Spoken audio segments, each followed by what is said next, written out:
राधिका का फोन लग रहा है, नहीं माँ का फोन लग रहा है। इतनी देर हो गई है पापा, अब तक तो उन्हें आ जाना चाहिए। जिरम, तुम बेकार में चिंता कर रहे हो, वो दोनों आती होंगे और ऐसे बार बार फोन लगाने से तुम्हारी चिंता और बढ़ जाएगी, कम नहीं होगी। पर हो सकता है जंगल से बाहर आते वो तुम्हें खुद ही फोन लगा ले। मुझे ना बहुत ही अजीब सा महसूस हो रहा है, माँ को लेकर घबराहट हो रही है मुझे। वो इसलिए क्योंकि सुजाता की तबीयत खराब थी, लेकिन अब तो वो ठीक है ना, और साथ में राधिका भी गई है। थोड़ा तो भरोसा रखो उस पर। बात माँ की तबीयत की नहीं है पापा, मुझे ना किसी अजीब सी अनहोनी का एहसास हो रहा है। ऐसा लग रहा है जैसे माँ किसी बहुत बड़े खतरे में। लगता है वो दोनों आ गए। माँ,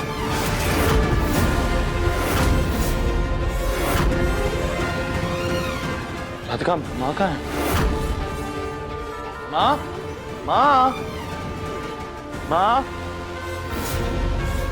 माँ, माँ,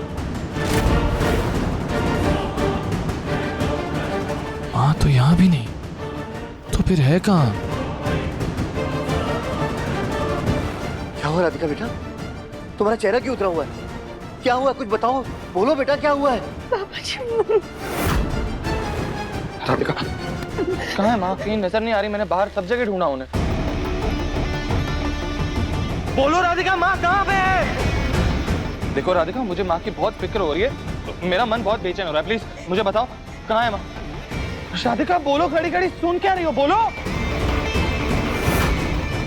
जी माँ जी जंगल में खो गई।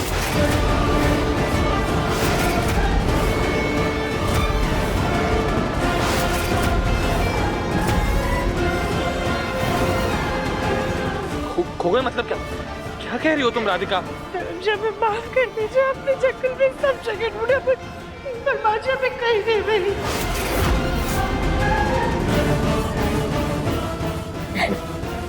राधिका तुम मजाक कर रही हो, और अगर ये मजाक है ना तो बहुत ही घटिया मजाक है। मुझे माँ की बहुत फिक्र हो रही है। राधिका सच बताओ, माँ कहाँ पे? जब हम सच बोल रहे हैं, वो दरअसल हम जंगल में गए थे। तो तुम्हें अगर भजन सुनना है ना तो ईयरफोन लगा करके सुन लो, मगर चलो जल्दी यहाँ से।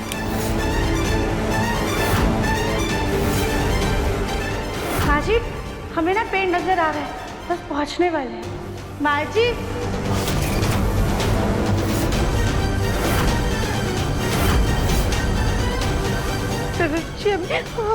मेरी पता, हमसे इतनी बड़ी गलती कैसे हो गई, प्लीज हमें माफ कर दीजिए। लेकिन ऐसे कैसे खो गई राधिका?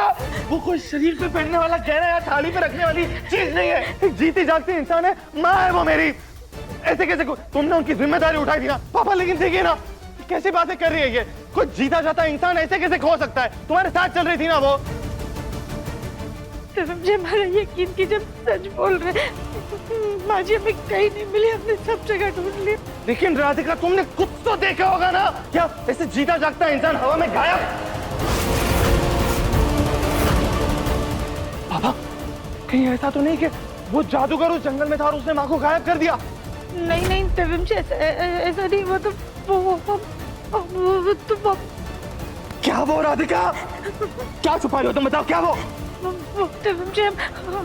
ईयरफोन्स लगा के भजन सुन रहे थे और बरगद के पेड़ के पास जब पहुंचे तो पलट के देखा माँ जी नहीं थी वहां पे। ईयरफोन्स लगा के घूम रही थी। लेकिन राधिका तुमने इधर उधर कहीं तो कुछ देखा होगा, कोई चीज तो तुम्हें मिली होगी जिससे सुजाता का सुराग मिल सके। हाँ दादी, हमें लगा कि जिस गड्ढे में जानवर पकड़े जाते हैं ना, माँ जी शायद उस पे गिर गई होगी। हमने वहां ढूंढा, हर जगह आवाज लगाई, हर मुमकिन जगह उन्हें ढूंढने की कोशिश की, पर माँ जी का कहीं नहीं थी वहां पे। हाय राम, कहीं चाची सास जी जंगली जानवरों का खाना तो नहीं बन गई? कली, कुछ सोच समझ के तो बोला करो, वैसे यहाँ पे सब लोग डरे हुए हैं, तुम और टेंशन दे रही हो। गोलू जी, हम तो वही बोल रहे हैं जो शायद सच हो सकता है। आए दिन जंगल में तेंदुए के हमले की खबर आती रहती है।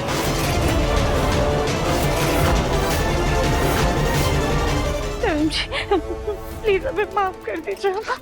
अरे किस बात के लिए माफ करूं मैं तुम्हें राधिका? और किस बात की माफी चाहिए तुम्हें? तुम्हारी लापरवाही की वजह से मेरी माँ तो खो गई ना, और तुम जानती हो कि उनकी तबीयत खराब है, लेकिन फिर भी उन्हें ढूंढने के बजाय उन्हें जंगल में छोड़ के यहाँ पे चली आई, मेरे सामने खड़ी हो और चाहती हो कि मैं तुम्हें माफ कर दूं। क्यों माफ करूं? किस लिए माफ करूं? आप शांत हो जाइए, आपका गुस्सा जायज हम समझ रहे हैं, लेकिन ये वक्त गुस्सा करने का नहीं। हम सबको मिलकर माँ जी को ढूंढने जाना चाहिए। चुप हो जाओ राधिका, ये अपनी बातों में ना घुमाकर अपनी गलती पर पर्दा डालना बंद करो तुम। क्यों?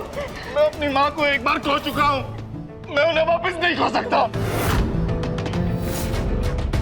अगर उन्हें कुछ भी हो गया ना राधिका, तो मैं तुम्हें जिंदगी भर माफ नहीं करूंगा।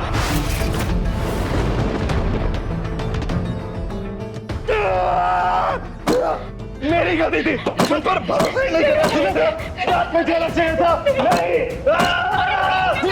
नहीं बेटा, संभाल, क्या कर रहा है? क्या कर रहे हो? क्या कर रहा है? शायद तुझे चोट लग जाएगी। दिव्यम, खुद को चोट पहुंचाने से तुम सुजाता तक नहीं पहुंच जाओगे। राधिका,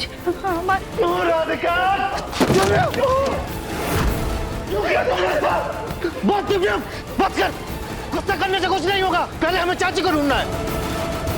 अभी हमें ये सोचना है कि आगे करना क्या है। हाँ बेटा, संभाल खुद को। गुरु भैया, कहीं ऐसा ना हो कि माँ किसी और बड़ी मुसीबत में फंस जाए। हमें अभी के अभी जाकर पुलिस स्टेशन में कंप्लेंट करनी होगी।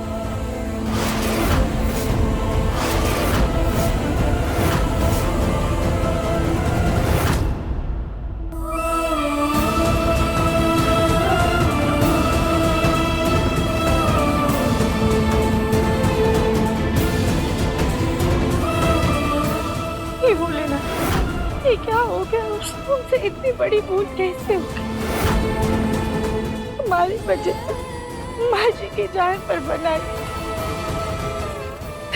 राधिका बेटा, सच कहूं तो मुझे सुजाता पर रत्ती भर भरोसा नहीं है। कोई बड़ी बात नहीं है, तुम्हें परेशान देखने के लिए वो जानबूझकर खुद ही कहीं छुप गई। अरे ऐसे कैसे कोई अचानक से गायब हो सकता है? जग्गू, तुम्हारी शक की वजह मैं समझ सकती हूँ, लेकिन तुम अपनी ही पत्नी को ऐसे कैसे बोल सकते हो? अरे सुजाता को शौक नहीं कि वो इतने बड़े जंगल में अकेली जानवरों के बीच में रह सके? उसकी जान को भी तो खतरा हो सकता है ना, और वो इतना घटिया खेल हमारे साथ नहीं खेल सकती। मैं तो भगवान से प्रार्थना करती हूँ कि हमारी सुजाता जहाँ भी हो एकदम ठीक हो। दादी, शायद से माँ जी साहब हुई है ना, वहीं पे उनके मिलने का कोई सुराग मिल जाए हमें। हम माँ जी को ऐसे अकेला नहीं छोड़ सकते, हमें उन्हें ढूंढना होगा। हम जंगल जा रहे हैं। नहीं नहीं नहीं नहीं नहीं राधिका बेटा, तुम उसे अकेले कहाँ ढूंढोगे? नहीं पापा जी, हम कैसे भी करके माँ जी को ढूंढ के रहेंगे। मुझे बिल्कुल सही कह रहे थे, हमें माँ जी को ऐसे अकेले छोड़कर आना ही नहीं चाहिए था। हम जा रहे हैं, हम माँ जी को राधिका ढूंढ के बेटा, राधिका बेटा, राधिका! बेटा अकेले मत जाओ। माँ जी, माँ जी, माँ जी, माँ जी, अगर आप हमारी आवाज सुन पा रही है तो प्लीज हमें कोई तो इशारा दीजिए, कोई आवाज कीजिए। माँ जी, ये बोले ना, प्लीज हमारी मदद कीजिए। अगर हमारी माँ जी हमें नहीं मिली तो हम अपने आप को कभी माफ नहीं कर पाएंगे। माँ जी, देख मेरी बात सुन। सुन क्या हुआ, कुछ बताओगे? क्या पुलिस ने सुजाता की मिसिंग कंप्लेन लेने से मना कर दिया क्या? कंप्लेन दर्ज तो करवाई उन्होंने ताऊ जी, लेकिन वो कह रहे हैं कि माँ बालिग है, तो इसलिए 24 घंटे के बाद ही उन्हें ढूंढना शुरू करेंगे। और हाँ पापा, हमने तो ये भी बताया कि चाची बीमार है, फिर भी उन लोगों ने मना कर दिया। पता नहीं सुजाता किस हालत में होगी। अब तो हमें राधिका की भी चिंता होने लगी है। क्यों, क्या हुआ उसे? देवर जी, देवरानी जी को बहुत अफसोस हो रहा था कि उनकी वजह से चाची सास जी खो गई हैं। वो उन्हें अकेले जंगल छोड़ आई हैं, इसीलिए चाची सास जी को ढूंढने देवरानी जी जंगल गई हैं।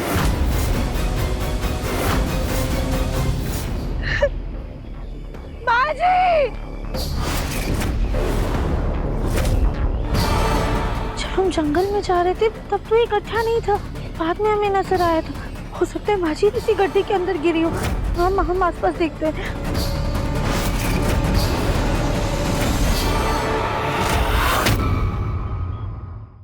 देखिए मन अति सुंदर के लेटेस्ट एपिसोड्स अभी सब्सक्राइब करें दंगल प्ले ऐप। अपने पसंदीदा शो के फुल एपिसोड देखने के लिए अभी डाउनलोड करें दंगल प्ले ऐप।